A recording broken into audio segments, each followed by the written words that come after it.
Bueno, la verdad es que las enfermedades inflamatorias intestinales son un grupo de enfermedades inflamatorias, el nombre lo indica, pero que tienen un carácter autoinmune importante. El propio sistema inmune es el que reacciona en forma exagerada, muchas veces a la propia flora intestinal, y ocasiona esta inflamación en el intestino.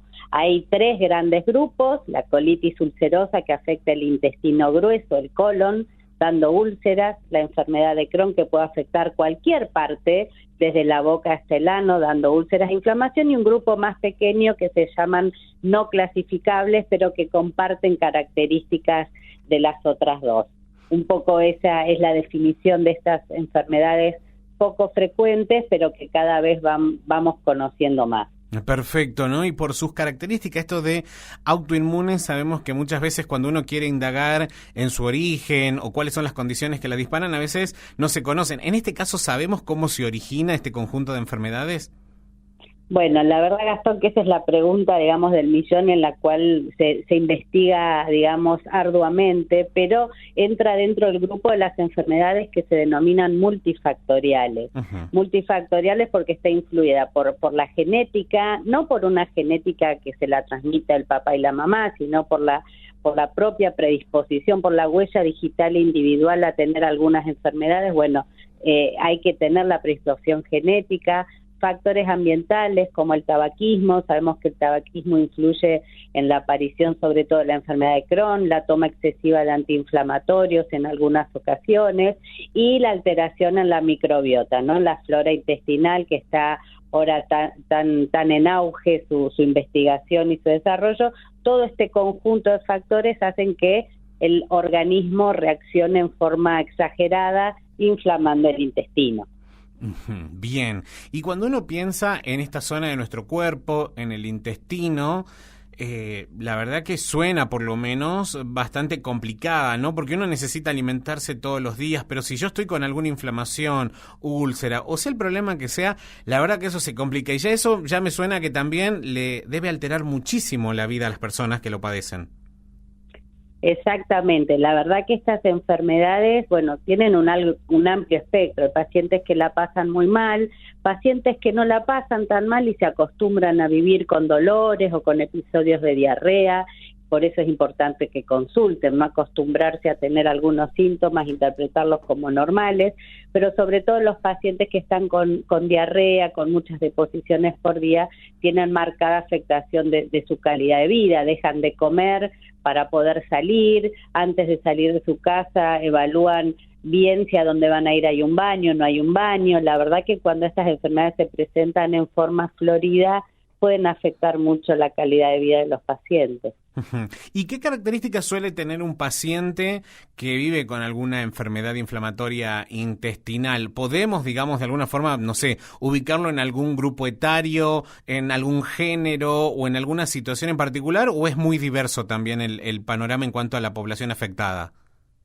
Bueno, no hay diferencias en género, afecta por igual a género masculino y a género femenino, eso por un lado, y hay algunos picos, dos picos más importantes de incidencia, uno que va entre los 20 y 40 años, ese es el pico más importante, y otro segundo pico que aparece a los 60 años. Pero bueno, la verdad es nosotros estamos en un centro de derivación, yo trabajo mucho también con los pediatras, vemos pacientes muy chiquitos que pueden debutar con esta enfermedad y también pacientes de edad avanzada en los que puede aparecer tardíamente. O sea que puede afectar a cualquier edad, aunque hay dos picos claros de incidencia, como te decía recién. Perfecto. ¿Y cómo comienza? ¿Esto se manifiesta de forma paulatina, apareciendo primero un síntoma y así se va agravando, o es algo que irrumpe en la vida de una persona de la noche a la mañana? Bueno, también en ese sentido hay de todo un poco. La verdad es que en general la enfermedad aparece bastante abruptamente y puede ir empeorando, pero no son pacientes que están desde chiquitos con problemas que van y vienen solamente hasta situaciones de estrés. En algún momento esta enfermedad aparece por el motivo que sea, que hace que se desencadene toda esa cascada inflamatoria, y los pacientes en general lo más frecuente es que empiecen con diarrea, con moco y sangre, que si no consultan tan rápidamente puede ir empeorando, a veces dolor abdominal, náuseas, vómitos, fiebre. En general los síntomas son de bastante alarma, como que obligan a la consulta, que llevan al paciente a consultar. Pero lo que estamos buscando también en este día de concientización es que tratar de detectar pacientes en los cuales se presentan en forma más leve, más paulatina, y tratar de detectarlos precozmente. Por ejemplo, si pacientes que tienen dolor de aparición que antes no tenían, o episodios de diarrea con moco, con sangre, aunque no sea muy llamativo o que no le afecte tanto el peso, es importante que consulten.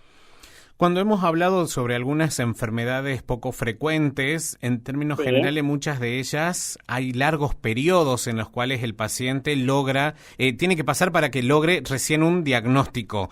En el caso de las enfermedades inflamatorias intestinales, ¿qué tan pronto entre la aparición de los primeros síntomas y el diagnóstico, qué tiempo pasa en promedio, doctor? ¿Es de fácil diagnóstico o cuesta un poco llegar?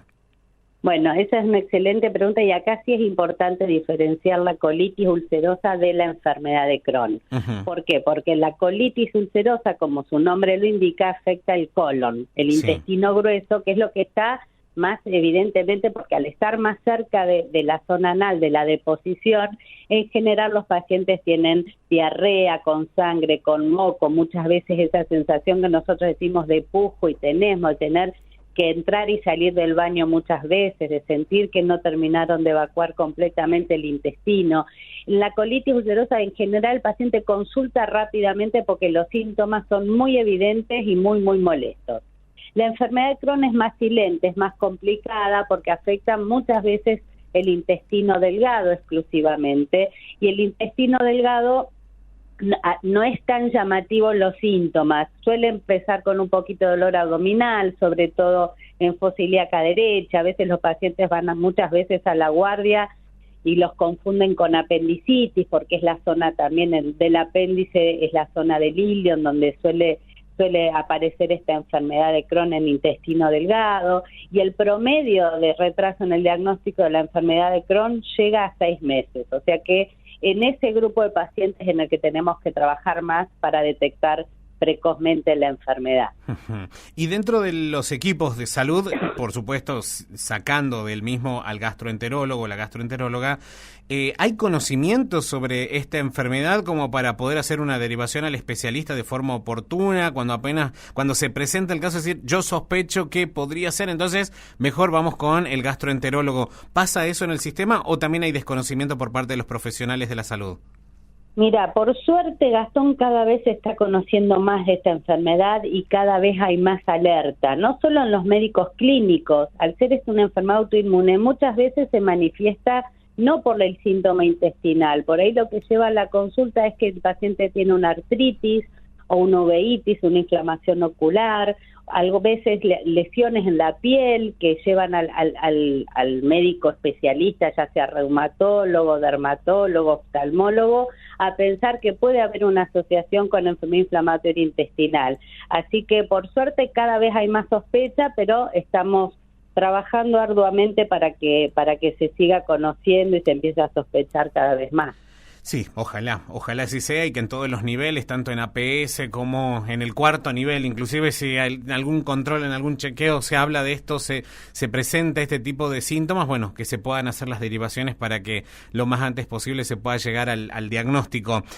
Doctora, yo recuerdo hace unos años atrás escuchar en primera persona lo que era vivir con una enfermedad intestinal inflamatoria, y la verdad que uno, cuando piensa que una persona que está en plena edad productiva, en lo económico, que está en lo pleno de su trabajo o en lo de su carrera universitaria, y tener que parar todo porque decir no puedo, no doy más, no puedo porque esta situación me sobrepasa, no puedo concentrarme porque tengo un dolor, porque necesito ir al baño con más frecuencia, porque todo esto interrumpe mi vida, y bueno, así de alguna forma vemos que esta enfermedad no solamente afecta desde lo que es físicamente, sino también en lo social, en lo económico, en lo que es la educación y en tantas otras cosas. Me imagino que esta situación debe ser uno de los principales puntos que muchos de los pacientes en el consultorio a ustedes les vuelcan por cómo afecta su calidad de vida.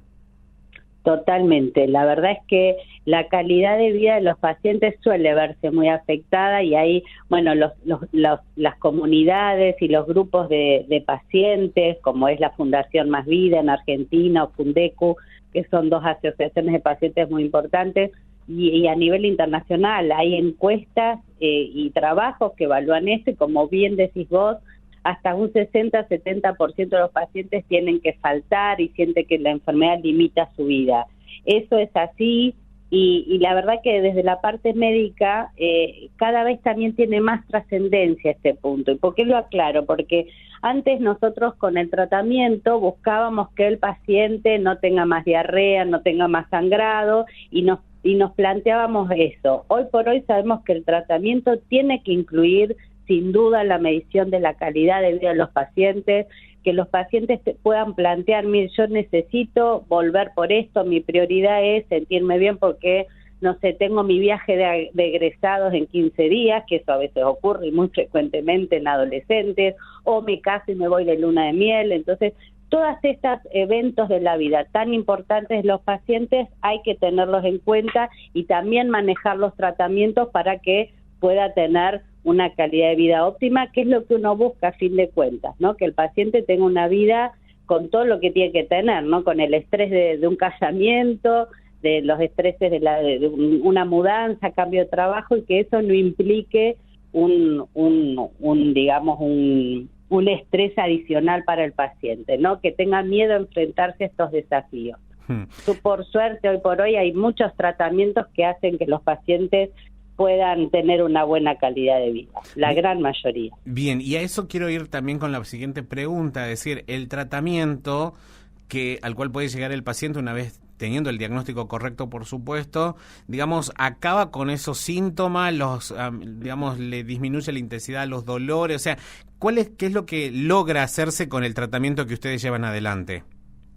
Con el tratamiento los pacientes tienen una calidad de vida, pueden llegar a tener una calidad de vida igual al paciente que no tiene enfermedad inflamatoria intestinal, sabiendo que el tratamiento hay que mantenerlo y los pacientes no deben suspender los tratamientos, por lo menos no cambiarlos sin haber acordado con el médico tratante. La verdad es que hubo un cambio dramático en los tratamientos. Hasta hace 20 años lo único que teníamos para manejar nuestros pacientes eran los corticoides para los brotes graves y alguna mesalazina, sabiendo que los corticoides hacen que el paciente se desinflame rápidamente, pero tiene muchos otros efectos adversos que hacen que los pacientes mismos no lo quieran tomar. Ya sabemos todo el efecto a nivel de osteoporosis, hipertensión arterial, glaucoma, estrías en gente muy joven, ¿no? Vemos muchos pacientes que han recibido corticoides en forma prolongada por no poder cambiar el tratamiento y eso les afecta mucho la calidad de vida a nuestros pacientes jóvenes, infecciones, que uno a veces tiene miedo con los nuevos tratamientos del riesgo de infecciones y con los corticoides esto es mucho mayor. Entonces, por suerte, hoy por hoy hemos pasado esa barrera que teníamos solamente corticoides y cirugía, llegado el caso, y tenemos nuevos tratamientos que son muy efectivos y la gran mayoría muy, muy seguros.